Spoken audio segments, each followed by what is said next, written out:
আল্লাহ তাআলা কালামে পাকে রিমাইন্ডার দিয়ে আমাদেরকে স্মরণ করিয়ে দিতে চান যে এই পৃথিবীতে আসলে তোমরা এসেছো পরীক্ষা দিতে। এটাই জীবনের বড় বাস্তবতা।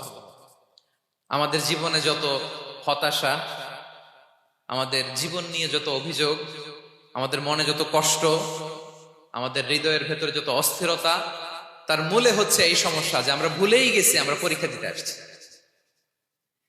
এটা যদি ভুলে না যান, এটা যদি আপনার মাইন্ডসেটে থাকে যে পুরো জীবনটা একটা পরীক্ষা, তাহলে দেখবেন কোনো কিছু আপনাকে কাবু করতে পারবে না। আপনি হতাশ হবেন না, জীবন নিয়ে আর অভিযোগ থাকবেন, আপনি ভেঙে পড়বেন না, সব অভিযোগ হতাশা দূর হয়ে যাবে। তার মানে বুঝতে পারলাম পরীক্ষা আপনাকে দিতেই হবে। পরীক্ষা দেয়া ছাড়া এই পৃথিবী থেকে চলে যাওয়ার কোনো চান্স বা সুযোগ আমাদের কারো নেই। সূরাতুল আনকাবুতে আল্লাহ তাআলা এই কথাটা আরো চমৎকার ভাবে বলেছেন। আল্লাহ তাআলা ইরশাদ করছেন, আহাসিবান নাসু আইয়ুতরাকু আইয়াকুলু আমান্না ওয়া হুম লা ইফতানুন ওয়ালাকাদ ফাতান্নাল্লাযীনা মিন ক্বাবলিহিম ফালা ইয়া'লামান্নাল্লাহু আল্লাযীনা সাদাকু ওয়ালা ইয়া'লামান্নাল কাযিবিন। আল্লাহ বলেন, মানুষকে ভেবেছে সে শুধু বলবে আমি ঈমানদার আর তাকে আমি জান্নাতে ঢুকাই দিব? না, কখনো না, কোশ্চিন কালেও না। বরং পূর্ববর্তী কালে যারা পৃথিবীতে এসেছিল তাদেরকে আমি পরীক্ষায় নিয়েছি, পরীক্ষা করেছি, এবং তাকেও ঈমানের প্রশ্নে সে সত্যবাদী না মিথ্যাবাদী পরীক্ষা দিয়ে দিয়ে নিজেকে প্রমাণ করতে হবে। ঠিক কিনা বলেন? পরীক্ষা দিয়ে আপনাকে প্রমাণ করতে হবে। এবং এই পরীক্ষার ব্যাপারটা, এটা যে শুধু আমরা সাধারণ মানুষ আমাদের জীবনে দুঃখ বিপদ পরীক্ষা এমনটা না। এই পৃথিবীর সবচাইতে শ্রেষ্ঠ মানুষ যারা ছিলেন তাদেরকে আল্লাহ পরীক্ষা নিয়েছেন। বলেন তো, এই পৃথিবীতে সবচাইতে শ্রেষ্ঠতম মানুষ কারা? সবচাইতে শ্রেষ্ঠ ভালো মানুষ কারা ছিল পৃথিবীতে? বলেন তো, নবীরা। আওয়াজ করে বলেন তো, কারা? তো বলেন তো, নবীদের জীবনে পরীক্ষা ছিল কি ছিল না? হ্যাঁ, ছিল। বেশি না কম? বিষ্ণু ইসলামকে জিজ্ঞাসা করা হলো, আইয়ুন নাসি আশাদ্দু বালাআন ইয়া রাসূলুল্লাহ, হে আল্লাহর রাসূল, এই পৃথিবীতে কাদের জীবনে পরীক্ষা বেশি? বিষ্ণু ইসলাম বললেন, আল আম্বিয়া, নবীদের জীবন। আল আম্বিয়া সুম্মাল আমসাল ফাল আমসাল, সবচাইতে জীবনে পরীক্ষার সম্মুখীন সবচাইতে বেশি হয়েছেন নবীরা।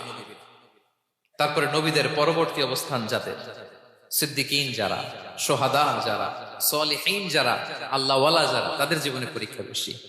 ইউবতালার রাজুলু আলা হাসাবি দীনি, ব্যক্তির দিনদারি যত বেশি তার জীবনে আল্লাহর পরীক্ষাও তত বেশি।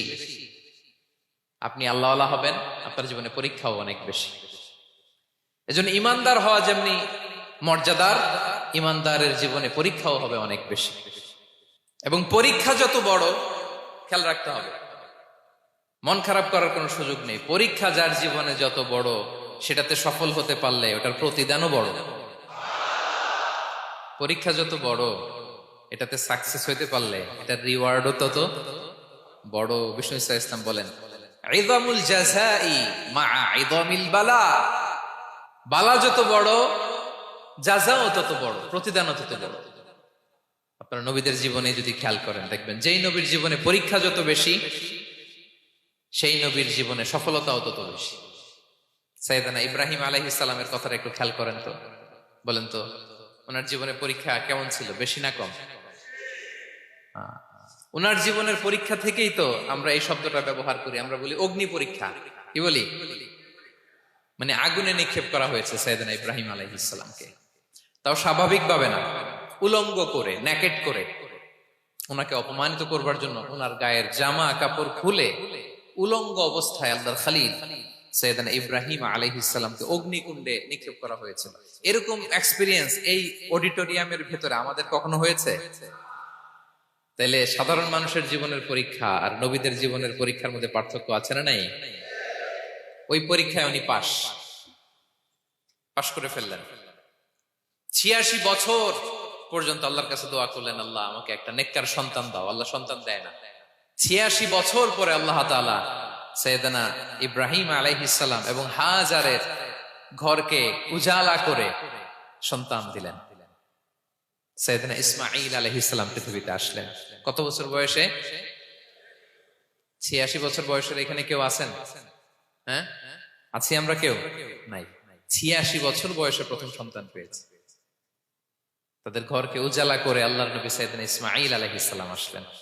এবার আল্লাহ বললেন, যাও, স্ত্রীকে আর এই কলিজার টুকরা সন্তানকে থাকো তো প্যালেস্টাইনে, প্যালেস্টাইন থেকে ১,৫০০ কিলোমিটার দূর দ্য ব্যারেন ল্যান্ড, ওই মক্কার ধুধুমরু প্রান্তরে রেখে আস, যেখানে কেউ নাই, মানুষ নাই, গাছ নাই, পাখি নাই, পানি নাই, যাও রেখে আস। আচ্ছা বলেন তো, ৮৬ বছর পরে যে লোকটা সন্তান পেল, বুঝে শুনে উত্তর দিয়েন, ৮৬ বছর পরে যে লোকটাকে আল্লাহ তাআলা সন্তান দিল, তার হৃদয়ে ওই সন্তানের জন্য মায়া বেশি না কম? এমনি তো আমাদের প্রথম সন্তান, আমাদের প্রথম সন্তানের হিস্ট্রিটা একটু খেয়াল করেন তো। প্রথম আমাদের যে মেয়ে হয়েছিল বা যাদের ছেলে হয়েছিল, তার প্রতি আদর, সোহাগ, দরদ, ভালোবাসা, আল্লাহ কত ছিল। আর ৮৬ বছর বয়স আল্লাহ তাআলা ওনাকে সন্তান দিলেন, দিয়ে বললেন, যাও হাজারকে আর ইসমাঈলকে মক্কার ধুধুমরু প্রান্তরে রেখে আস। আল্লাহ তাআলা বলতে দেরি, চলে যেতে দেরি নাই, মুহূর্তে উনি রওনা হয়ে গেলেন। সুবহানাল্লাহ পড়বেন না? রেখে আসলেন মক্কার ধুধুমরু প্রান্তরে। এবার আল্লাহ বললেন, যাও, রিটার্ন ব্যাক টু প্যালেস্টাইন, প্যালেস্টাইনে চলে যাও। চলে গেলেন, হৃদয়টা ভেঙে খান খান। অনেক বছর পরে আল্লাহ তাআলা আবার অনুমতি দিলেন, যাও এবার ছেলেকে দেখে আসতে পারো, যাও প্যালেস্টাইন থেকে আবার মক্কায় যাও। সাইয়েদনা ইব্রাহিম আলাইহিস সালাম প্যালেস্টাইন থেকে আবার ১,৫০০ কিলোমিটার পথ পাড়ি দিয়ে, এখনকার মতো ফ্লাইটে যায় না, গাড়িতেও না, উটে করে। কিসে করে? উনি যে কতবার মক্কা থেকে ফিলিস্তিন এসেছেন আর গিয়েছেন, ইয়ত্তা নাই, হিসাব নাই। গেলেন, এবার ছেলেটা হাঁটতে পারে, দৌড়াতে পারে, একটু একটু কথা বলতে পারে, আব্বা আব্বু ডাকতে পারে। কেমন মায়া লাগে বলেন তো? মায়া ভালোবাসায় যখন টইটম্বুর, ঠিক ওই মুহূর্তে আল্লাহ বললেন, ছেলেকে জবাই করো, জবাই করো ছেলেকে। আল্লাহ তাআলা বলতে দেরি করেছেন, আল্লাহর আদেশ পালনে ১ সেকেন্ডও তিনি দেরি করেন নাই।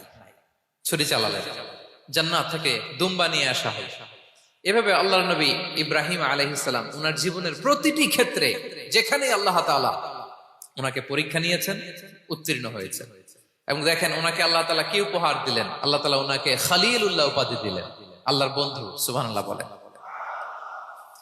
আল্লাহ তাআলা বলছেন, ওয়া ইযি বিতালা ইব্রাহিম রাব্বুহু বিকালিমাতিন ফাআতাম্মাহুন ক্বালা ইন্নী জাঈলুকা লিন-নাসি ইমামা। আল্লাহ অনেকগুলো পরীক্ষা নিয়েছিলেন সাইয়েদনা ইব্রাহিম আলাইহিস সালাম, প্রতিটা পরীক্ষায় সাকসেসফুলি পাস করেছেন, গোল্ডেন এ প্লাস। আল্লাহ বলেন, ইন্নী জাঈলুকা লিন-নাসি ইমামা, I'm gonna make you the leader for the entire human being. I'm gonna appoint you as a leader for the entire universe. গোটা বিশ্বের জন্য, গোটা মানবতার জন্য আমি তোমাকে লিডার বানায় দিলাম। ইযামুল জাযাই মা'a ইযামিল বালা। পরীক্ষা যত বড়, ওই পরীক্ষায় পাশ করলে ওইটার ফলাফল ও প্রতিদানও বড়। তাহলে দেখেন প্রিয় ভাইরা, সাইয়েদনা ইব্রাহিম আলাইহিস সালামের জীবনে পরীক্ষার কোনো শেষ ছিল না। আমি আপনি কোথায়? আল্লাহর খলিলের জীবনে যদি এত পরীক্ষা থাকতে পারে, আমি আপনি কোথায় বলেন তো?